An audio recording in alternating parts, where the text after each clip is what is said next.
Hey, I'm just back from my morning walk. I want to deliver this to you.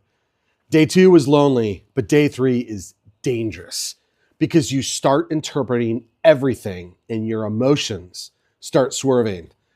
The servant leadership principle for today is stewardship.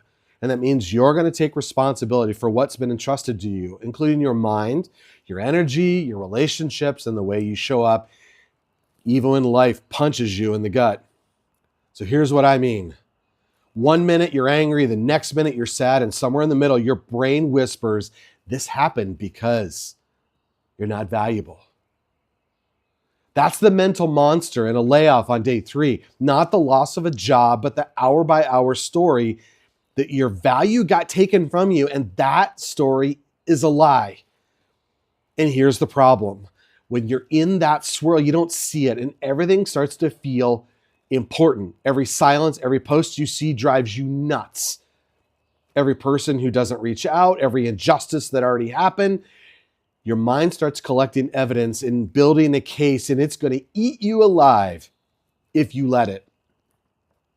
So you need a filter, some criteria, something you can go back to when your emotions are in control. You got to write it down. Seriously, make the list. What matters? What doesn't? So here's what matters. The people inside your circle, your friends, your family, your values, your health, the next step, the actions you can actually take today, right now. What doesn't matter? The opinions of people outside your circle, the unfairness you can't undo, the LinkedIn posts about their awards, the conversation you're not in, the why me, not them loop. That stuff feels productive because it's loud, but it's poison. It will chew you up from the inside as you're processing it. So your first step is awareness. You got to name the swerve. I'm swerving right now. Then you got to grab what you can control, pull out your list, be diligent, go back to it time and time again, because day 3 is going to test you.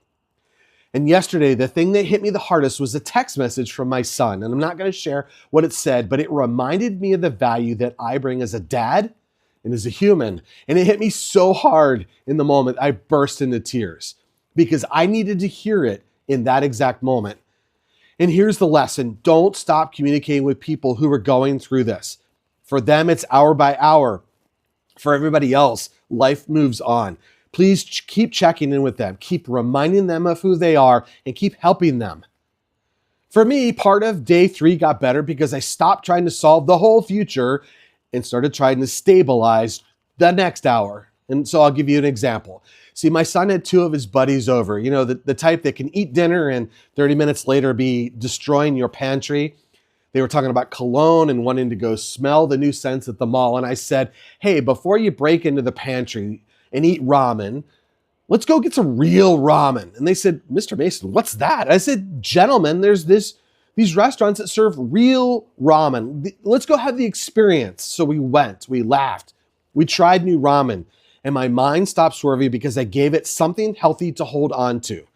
Now here's how you can help through this. Don't send the let me know how I can help. Take action, send the message, make the warm handoff, write the recommendation. Put them in a 3-way LinkedIn connection with a recruiter or hiring leader. Tell them why they can do it. Keep checking in because you never know which message is going to be needed. I'm not going to lie. It still hurts, but I'm not going to let my destiny be driven by what's going on in my brain. See, that's stewardship. It's choosing what matters, taking ownership of my mind, my next steps, and showing real care for others going through this swirl. I want to thank Sandy for this awesome hat that I wear when I work out. And team, remember, we're going to find joy together in the layoff. Please join me tomorrow for day 4.